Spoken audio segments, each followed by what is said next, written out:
Hello, good afternoon, good morning, wherever you are. Gita is already there. Happy to see you again. Let's wait just a little bit more because it turns out that some people are coming a little bit late. So we are waiting.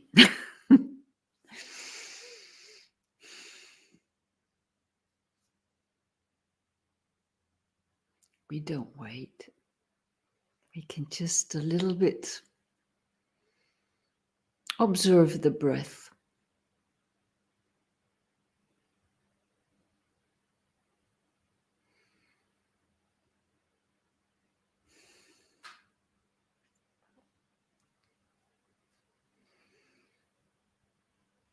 Hello.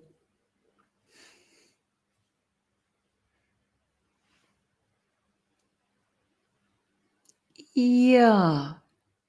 So now people are coming in, are pouring in. So still we can observe our breath.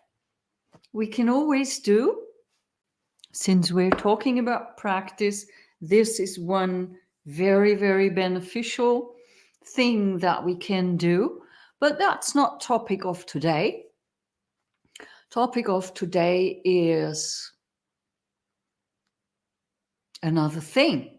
I'll tell you in a minute. I think there are probably still people are pouring in. And so that I don't have to say everything several times, I will just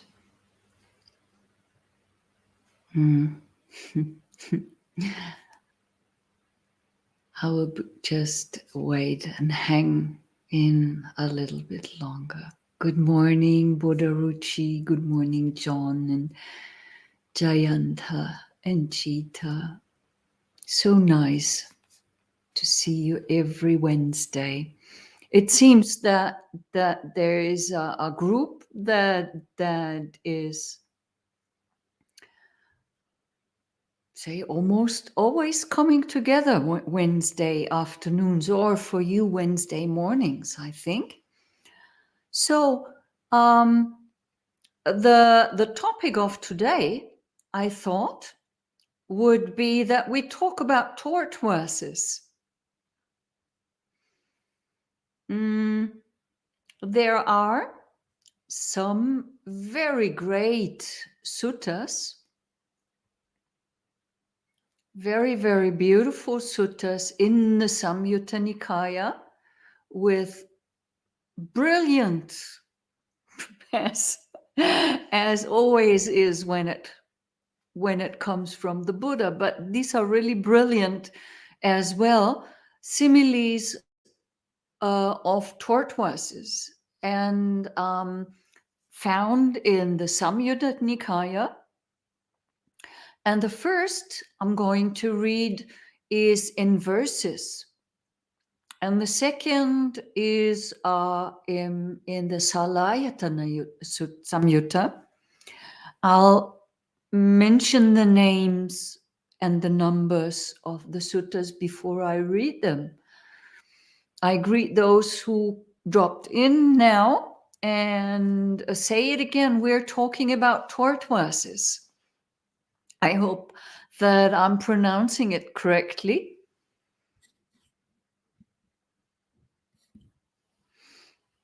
And today's first sutta is Samyutta Nikaya 117. In the second book of the Samyutta Nikaya, the Garden of Delight. And in the version of Bhante Sujato, which I would like to read first, it is called Hard to Do. Afterwards, I'm going to read the version of Bhikkhu Bodhi, but first, Hard to Do in the translation from the Pali into English by Bhante Sujato.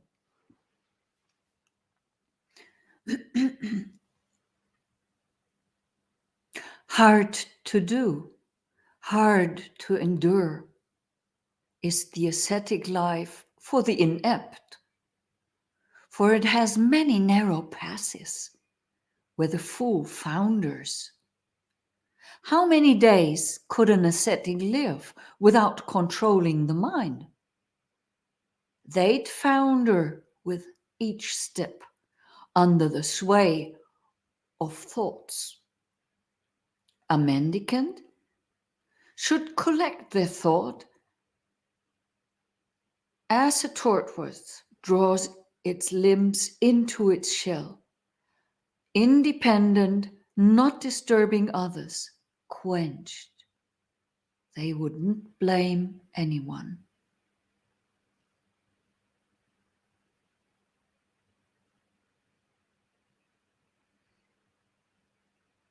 That is hard to do, as the title already says.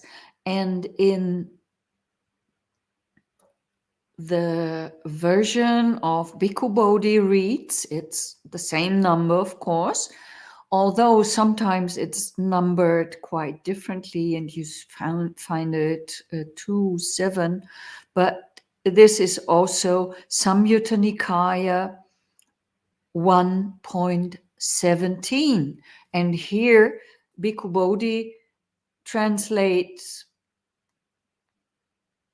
connected discourses with devatas. And the sutta is called difficult to practice.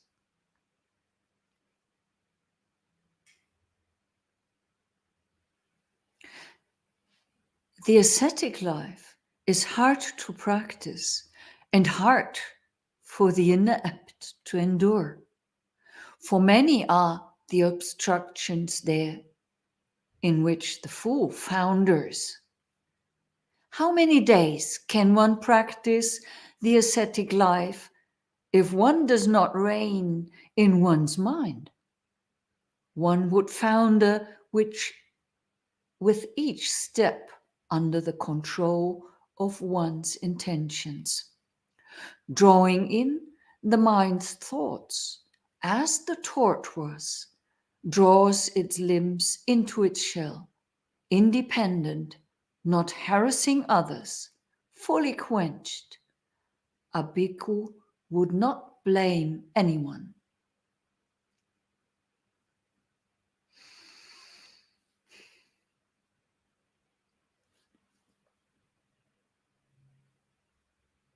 So since we are talking about our practice, I think these two, it's not too different, it's only different translations. But this sutta from the Samyutta Nikaya 117, for those who are new, difficult to practice or hard to do, are really hard to do. And the thing is that the Buddha wants to tell us, and is discussing this with a devata in this case, that we really get distracted by things, and that we are almost incapable to withdraw from our sense pleasures, say, and from things and from thoughts. So this is the reason why it is so difficult to endure. And this withdrawing in return is that which is difficult to do. And it's so much easier to get involved and to react on what we are thinking, to react on our ideas and intentions. But it's very, very hard not to react. You know, we have the example from the ringing telephone. If you want to practice deeply, you have to let things be. You have to just sit with what there is. And when the telephone rings, you just gotta let it ring and attend to your practice and not to the ringing of the telephone. Jita, it's a pleasure for me to share the Dhamma with you all. And I think it's very, very beneficial for us that we always remember that we shall really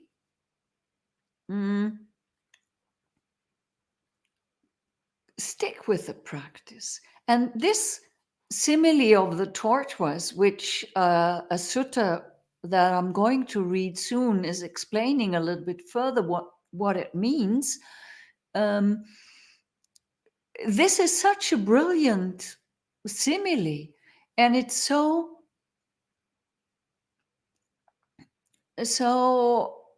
very easy to think of a tortoise so that we remember what we should do actually. So before I continue, I just read the other sutta, also Samyutta Nikaya number 30 Salayata Samyutta, which is 35, and there it is number 240 if you take the English version. If you take the German, it's 199.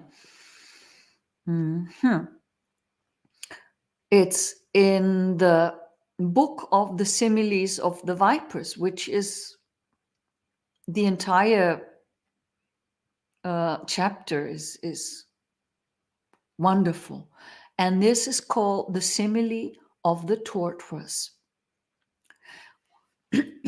Once upon a time, mendicants, a tortoise was grazing along the bank of a river in the afternoon.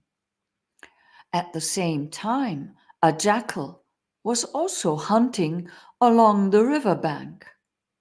The tortoise saw the jackal off in the distance hunting, so it drew its limbs and neck inside its shell and kept passive and silent. But the jackal also saw the tortoise off in the distance grazing. So it went up to the tortoise and waiting nearby, thinking, when that tortoise sticks one or other of its limbs or neck out from its shell, I'll grab it right there, rip it out, and eat it. But when that tortoise didn't stick out one or other of its limbs or neck out from its shell, the jackal left disappointed, since it couldn't find any vulnerability. In the same way, Mara, the wicked, is always waiting nearby, thinking, hopefully I can find a vulnerability in the ear, in the eye, in the ear, nose, tongue, body, or mind. That's why you should live with sense door guarded. When you see a sight with your eyes, don't get caught up in the features and details. If the faculty of sight were left unrestrained, bad, unskillful qualities of desire and aversion would become overwhelming. For this reason, practice restraint, protecting the faculty of sight and achieving its restraint. When you hear a sound with your ears, don't get caught up in the features and details. If the faculty of hearing were left unrestrained, bad, unskillful qualities of desire and aversion would become overwhelming. For this reason, practice restraint, protecting the faculty of hearing and achieving its restraint. When you taste a flavor, when you smell an odor with your nose, don't get caught up in the features and details. If the faculty of smelling were left unrestrained, bad, unskillful qualities of desire and aversion would become overwhelming. For this reason, practice restraint, protecting the faculty of smelling and achieving its restraint. When you taste a flavor with your tongue, don't get caught up in the features and details. If the faculty of tasting were left unrestrained, bad, unskillful qualities of desire and aversion would become overwhelming. For this reason, practice restraint, protecting the faculty of sight and achieving its restraint. When you feel a touch with your body, don't get caught up in the features and details. If the faculty of touch were left unrestrained, bad, unskillful qualities of desire and aversion would become overwhelming. For this reason, practice restraint, protecting the faculty of touch and achieving its restraint. When you know a thought with your mind, don't get caught up in the features and details. If the faculty of mind were left unrestrained, bad, unskillful qualities of desire and aversion would become overwhelming. For this reason, practice restraint, protecting the faculty of mind and achieving its restraint. When you live with your sense doors restrained, Mara will leave you disappointed, since he can't find any vulnerability, just like the jackal left the tortoise. A mendicant should collect their thoughts as the tortoise draws its limbs into its shell. Independent, not disturbing others, someone who's extinguished wouldn't blame anyone. So we noticed that those last verses are the same that we have found in the first, in that they are the first verses, the same verses as from the Sutta Samyutta Nikaya 1.17. Only the last four lines. And really, if we think of it,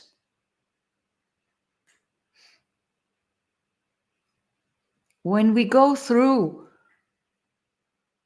the path that we need to take to enlightenment, or if we want to practice, if we want to deepen our practice, there are certain things that we need to do.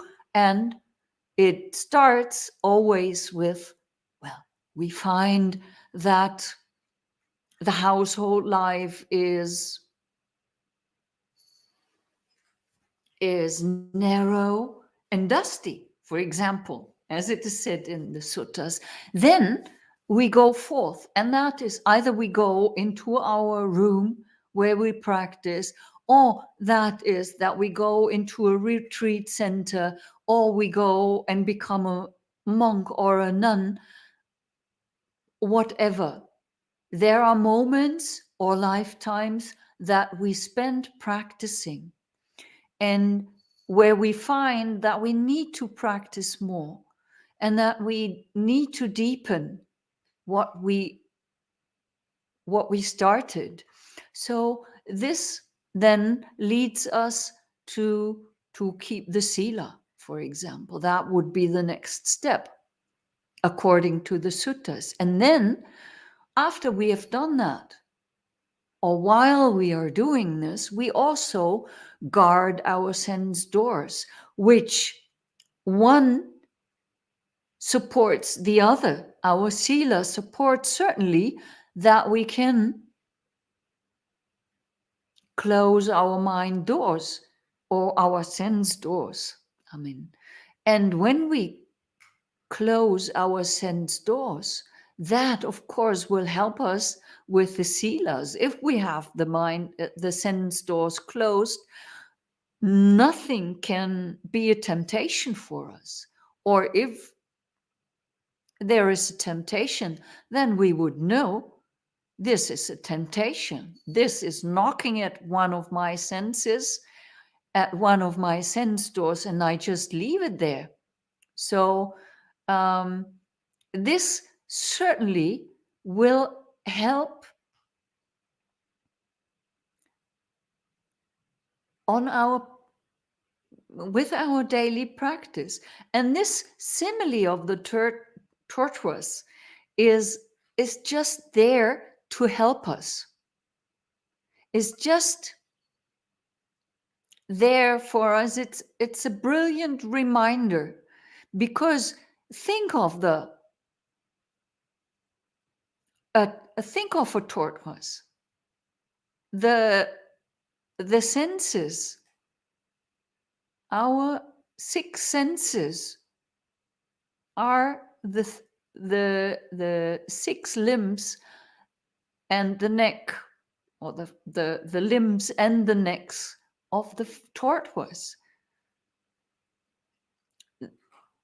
And we just, if we have that as an idea in our mind, then we possibly can just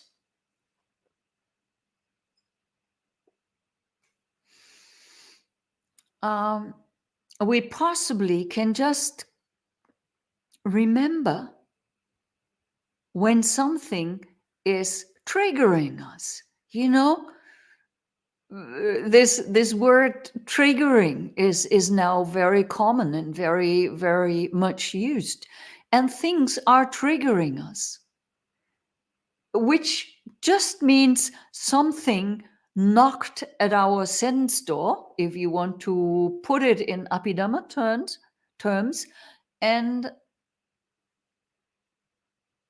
we are attending to it.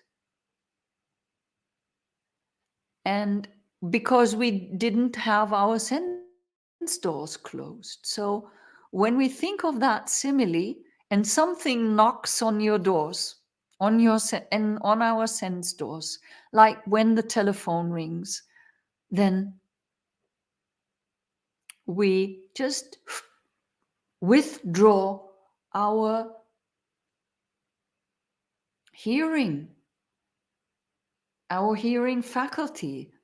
We don't pay attention to it. We could, for example, say just hearing.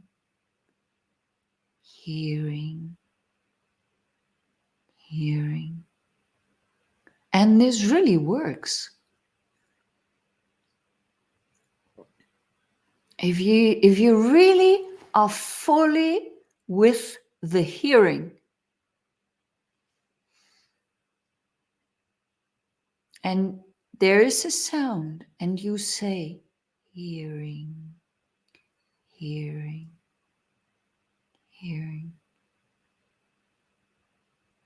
with full concentration and full awareness, you don't hear the sound anymore. Or if somebody yells at you, you might know somebody is yelling at you, but the words they say will not be known to you because you are so focused on the hearing and on the knowing of the hearing, that it closes down our sense door of hearing.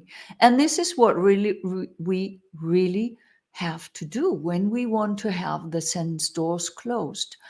Let's take, for example, a mosquito that comes and you want to meditate, and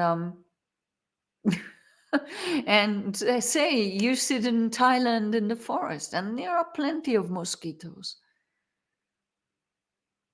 and they come closer, and I don't know, there's something with the sound of mosquitoes that really makes your hair stand up, and it's almost inevitable that you have that aversion arising. So you really need to close your sense doors with the first hearing, because the aversion already starts with the first hearing. And then you know. And still, when you didn't manage to close your sense doors by the mere hearing of those mosquitoes, you will notice that you might get goosebumps and you might feel this tension arising within your body because you don't want them to bite you. So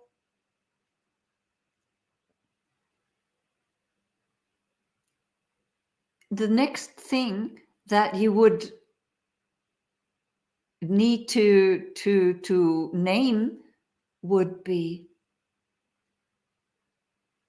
aversion, or trying to avoid,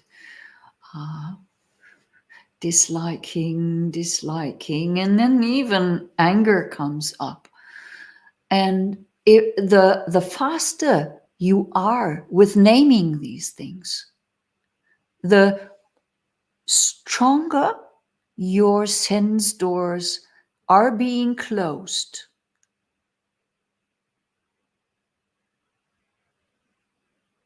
And that is how the tortoise here in our sutta is avoiding to be eaten by the jackal, which is, of course, Mara. Mara is our jackal who wants to destroy us and eat, as it is said in the suttas, wants to eat, gobble us up. So we have to be really, really extra careful and withdraw our limbs and withdraw even our necks and pull it in so that there is silence. And as you remember, we have been talking about the jhanas already before the real meditation starts. There is that closing the sense doors, knowing and abandoning the hindrances. And if you have those sense doors closed, those hindrances have no more chance to arise. It's not possible for them to arise. So to close the sense doors is the best way to eliminate, and even if it's only for a moment, those hindrances. And once we have those hindrances a little bit managed, don't want to say under control, because that, until we are more advanced, won't happen, but we can manage them. And we can even manage that for sometimes in our meditation practice, they don't arise. And that is where really our practice can bloom, can blossom, and grow.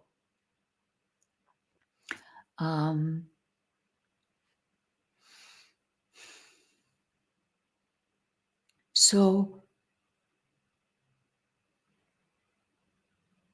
the sense doors, which are the eyes, the nose, the ears, the tongue, and the tactile, and the mind. These are our sense doors through which Mara or can come in, or the jackal could bite our limbs off.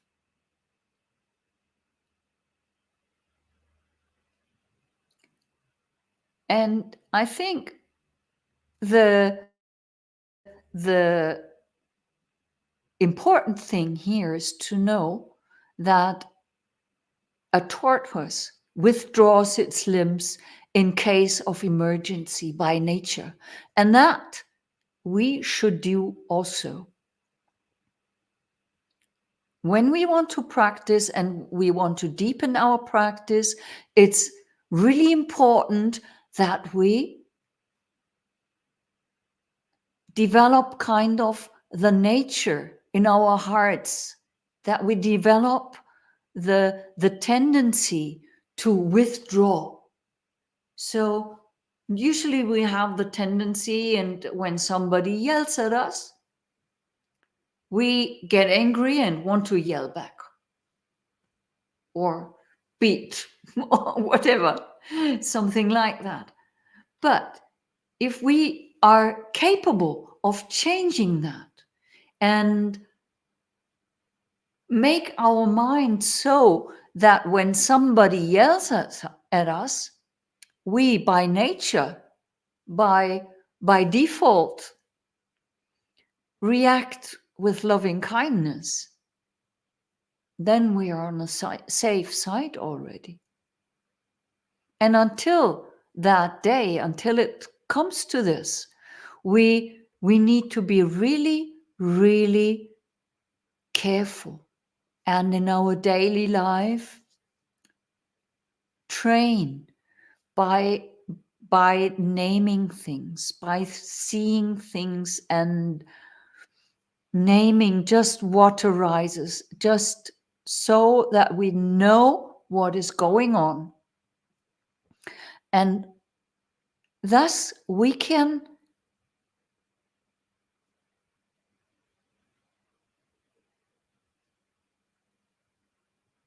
more and more get our mind to react by pulling ourselves out of a situation and have, even in dangerous or challenging situations, a stable mind. That does not mean that we have overcome the hindrances entirely. That doesn't mean also that we are arahants or have overcome anger and are once returners or non-returners. That just means that we have the ability, that we have developed the ability to withdraw our limbs, that we have the ability to close our sense doors and to not react on what the world is presenting us. And mostly it is something, when we want to sit there in meditation, the world is nothing that we want to attend to. There are of course, situations in daily life, we need to attend to things. Sure.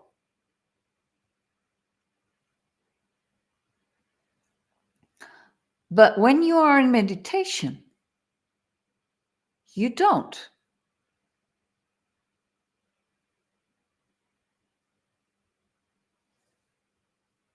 The foremost thing for us in the beginning is to close our sense doors, because then, only then, the hindrances will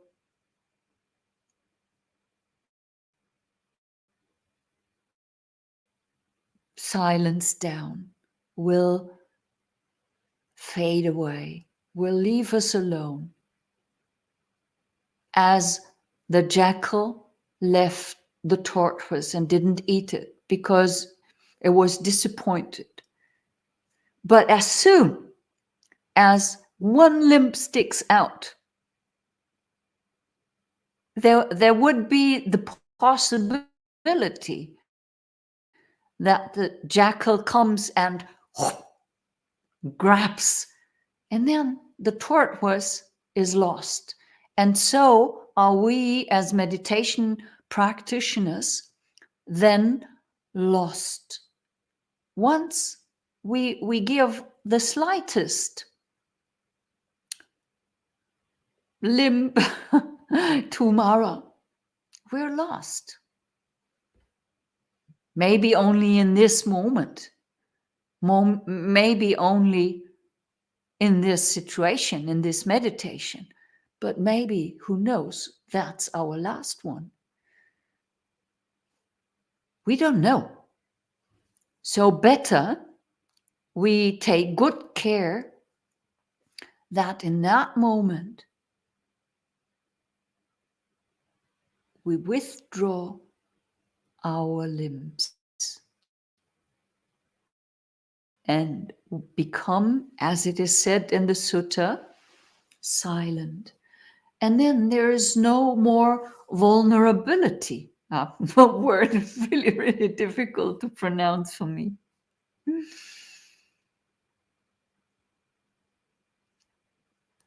And it's here in the sutta, the Buddha says a mendicant should collect their thoughts. So we should be aware of our thoughts, because that is the only thing when we sit in meditation that we have to deal with. All the other unwholesome things are put aside already. When we sit in meditation or we do walking meditation, two major sources of unwholesomeness are eliminated already for the moment. That is the unwholesomeness in body. So we're not doing any unwholesome things anymore when we sit there. And that is the unwholesomeness in speech, because we are not talking anymore. And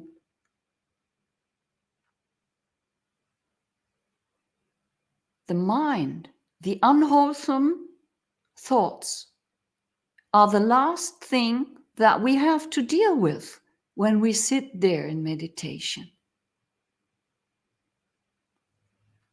So it's not as much to deal with as in daily life. So I again recommend, as much as I recommend being aware in daily life, I too recommend to develop a daily meditation practice, to sit down each and every single day and practice meditation, so that we know when the situations become rough and challenging in daily life, that then we know what to do.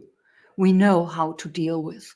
Then already we have our mind, our thoughts collected, and we have developed, as it is said in other suttas, we have developed our tendencies, and we have to develop tendencies towards the good, towards the wholesomeness. And in meditation, this would be precisely to withdraw.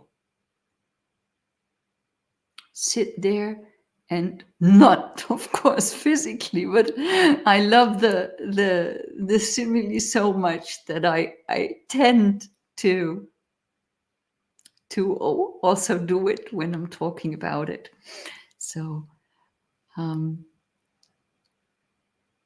then we are not disturbing others,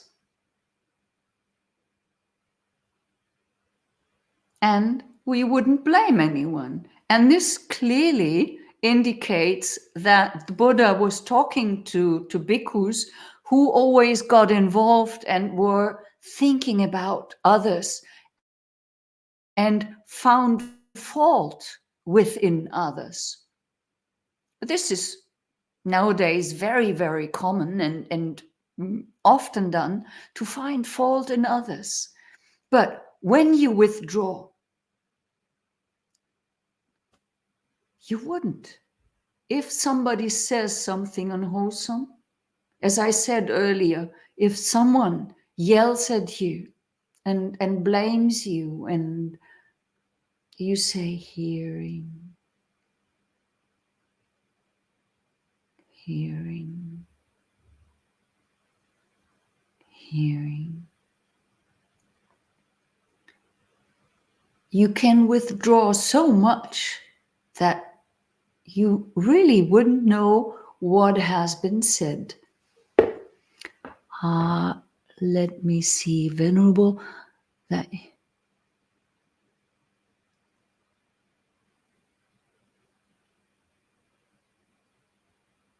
Oh, yes.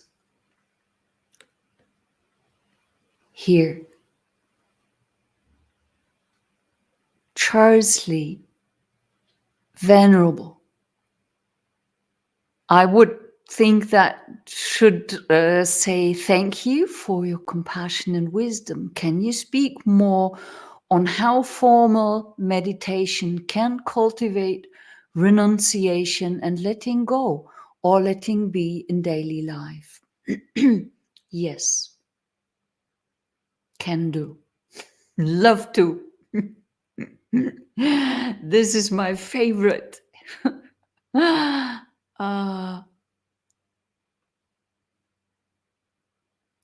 You know, there are so many practices, so many different kinds of meditation, and all of them are good. You know, as I already mentioned, already when you sit down and your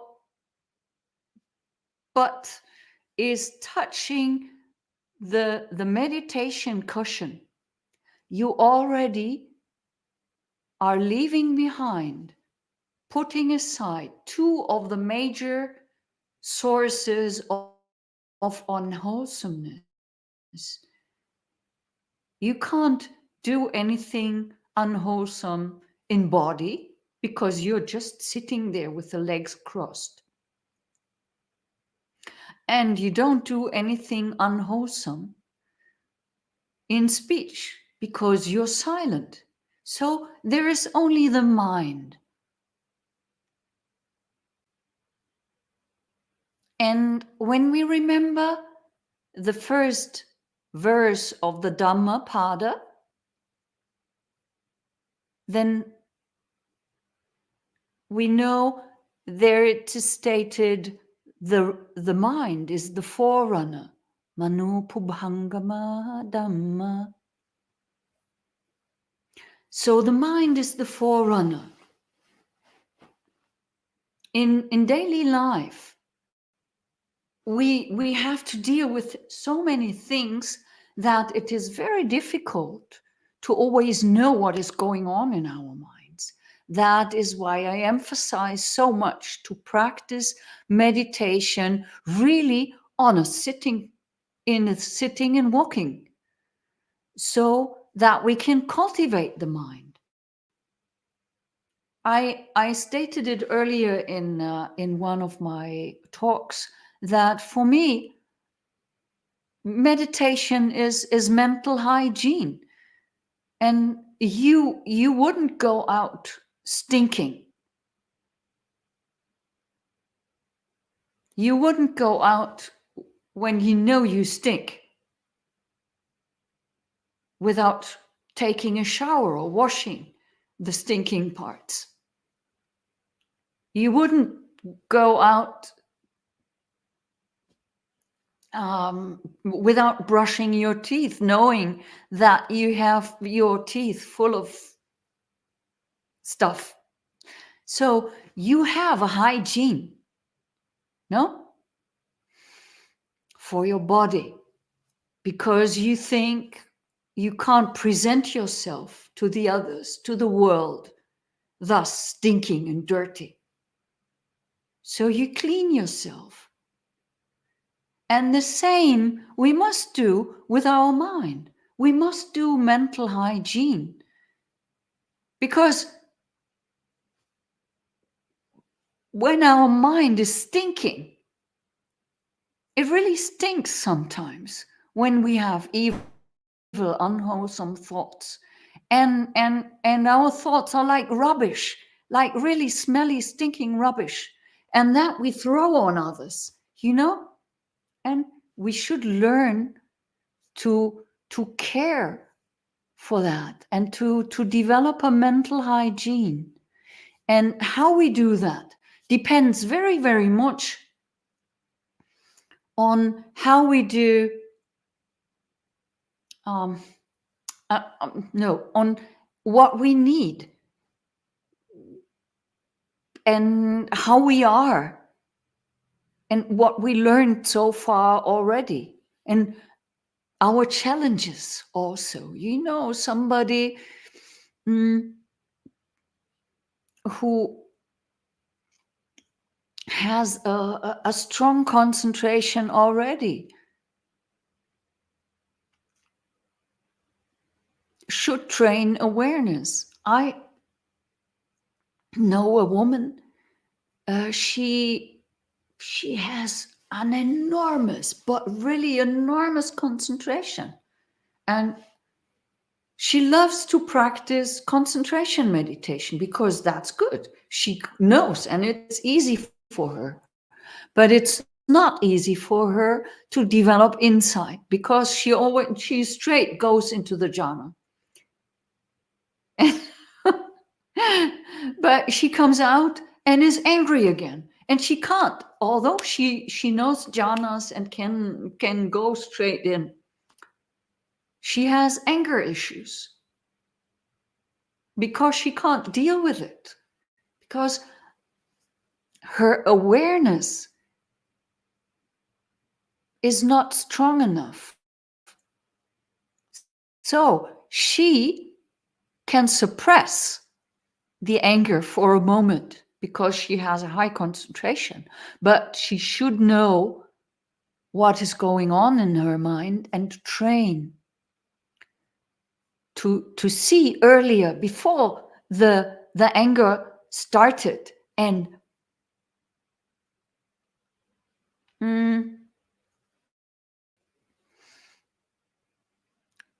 stop the mind from going there. And for me, this method of naming things, of saying when you think something, saying, thinking, thinking, thinking, then the thought is gone. Because the mind is weird or very, very easy. It can hold only one conscious moment at a time. If you want to hold it 100%. If you want it muddled up, it can maybe perceive a lot of things because billions of things are happening at the same time. But We can only, for 100%, only be aware of one moment at a time. And that is our help. Because that is so, because the mind is working in such a way that it can hold only one thing in one moment, we can look moment for moment for moment and can see things unfold. And the more we practice that, the easier it becomes to see the beginning of things.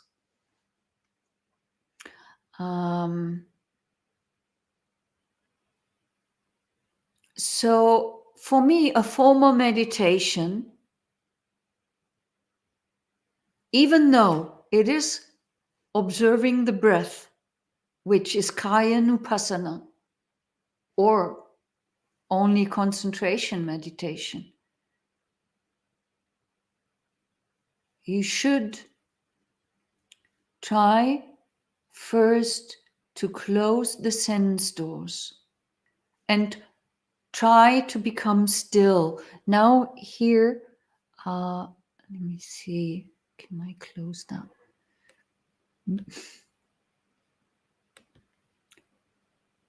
There. Can you suggest a strategy for when our mind constantly wanders in meditation? This is a very common thing, that the mind wanders in meditation. First thing I need to say is we can be grateful that our mind is capable of thinking. There are endless, many, uncountable amounts of beings that cannot think. We can. So be grateful for that. Even when you sit there and want to become still, these thoughts can be taken as a teacher. You don't need to dread them. You don't need to want them away. If you just let them, they fade away. That is the strategy of the tortoise, just withdrawing and waiting, not coming out.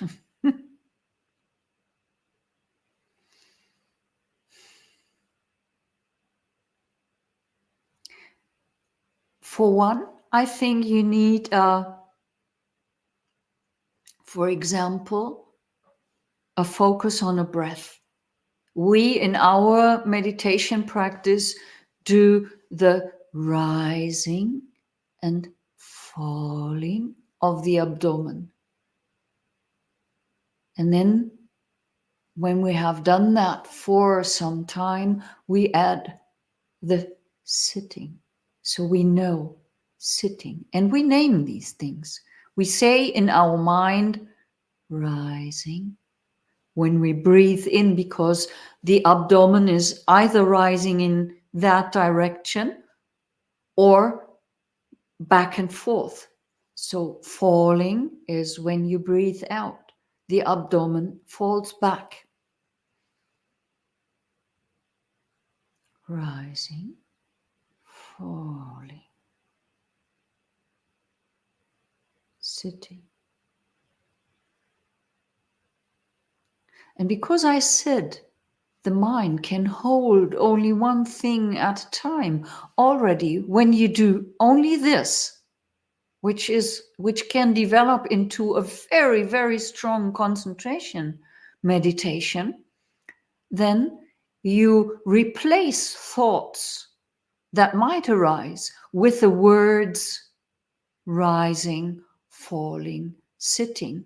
And when you say that constantly, and when you name the things, when a thought arises and you say thinking, thinking. When the sound is to hear, you say hearing, hearing, hearing. When there's something you feel, you say feeling, or happy, happy, or angry, angry, angry. Whatever arises as the most dominant thing, whenever you name it, without having a second, without naming anything, then the mind cannot wander because it is constantly with a meditation object.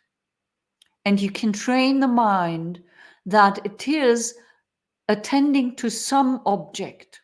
So this is not one object that you attend to only and again, but this is a very flexible mind that can do everything that arises and that would otherwise be a disturbance, but you make it into a meditation object by naming it. So you name it and you know it. And once you know it and once you named it, you can let go of it. Or it disappeared already. As I said, the thought cannot be there as long as the word thinking is there. So we could maybe next time do a little bit in that sense. Would you like to have a guided meditation, not for an hour but for some time? We could do that.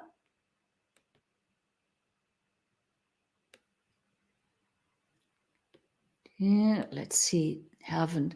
Even if one does not have many hours in formal daily practice, but goes about daily life willfully practicing metta during activity, does this count as meditation? Well, if you ask me, to be honest, no, not as meditation. As practice of the Dhamma, yes, that certainly. This is a Dhamma practice. But it is not meditation. Meditation is really when you sit there, close your sense doors, become separated from the hindrances and go into meditative states. That, if you ask me, is meditation. Everything else is training for that.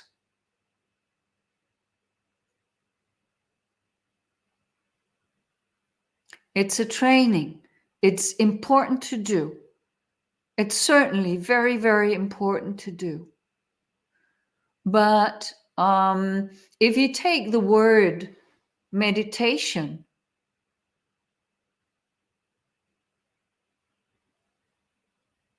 what that means, it comes actually from in the early teachings.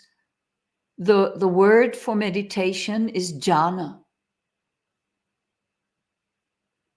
So before going into any deeper states of meditative yeah, how you say that? Yeah, of not absorption, but deeper meditative state. I wouldn't call it meditation, but I would call it practice.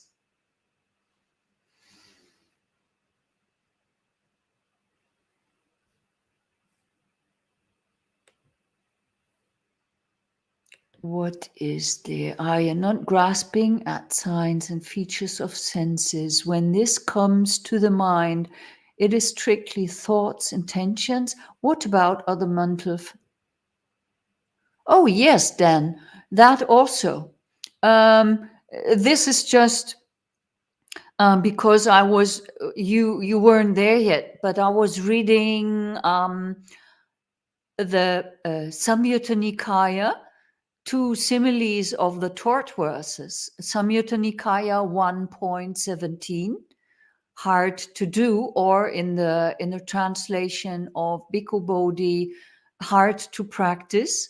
And then I was reading the simile of the tortoise in Samyutta Nikaya 35.240. So there it's about thoughts and intentions, but it is of any thing that has to do with the five khandhas, in fact, lights and forms and everything also. Sure. Okay, then next time we would do maybe some, don't know, 15 minutes, 20, 30 minutes. We'll see how long that goes. We'll do some guided meditation. It will be difficult because I'll mainly teach, not only, but mainly teach the present moment awareness, the four satipatthanas. And if sounds are not the same, or when I speak, you hear a sound. So it's a little bit not 100%, but we can do. Da. Guided meditation would be great. Where and how did you learn naming or mental noticing practice? I learned it about 14, in 2007. I learned it. And since then, I'm mainly practicing it. Before I did Zen. And so just jhana and just sitting as like a mountain and letting things flow. But in 2017, I did my first, not 17, 7, I did my first Vipassana retreat. And that was so convincing that I since then practice it and learned it more deeply. I learned it with Ajahn Tong and Ajahn Supan from Wat Chom Tong and Wat Rampung in Chiang Mai. I stayed 12 years in Thailand, more or less 12 years. So, and I learned it there for that time. And well, the last time, I didn't learn it for the entire time, but I practiced with my teachers for several years. And now I'm teaching it. So it's the Ajahn Tong method. It's very, very similar to the Mahasi Sayadaw technique.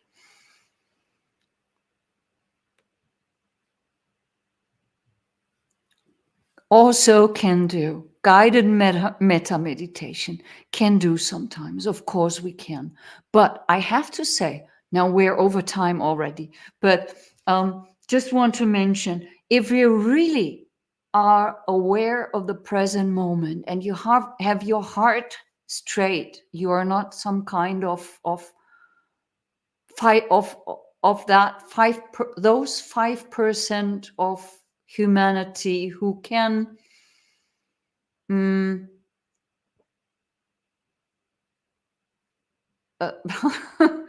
we're over time already, don't post more questions.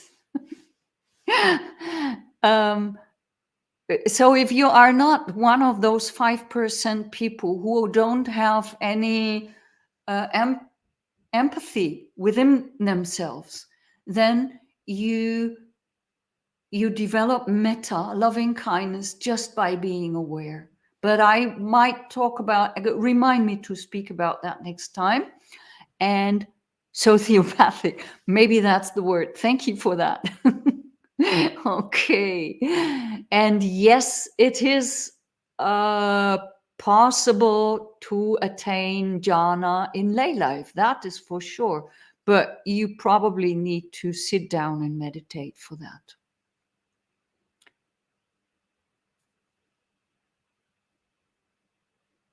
Okay. Wish you well. See you next week. Bye bye, everyone.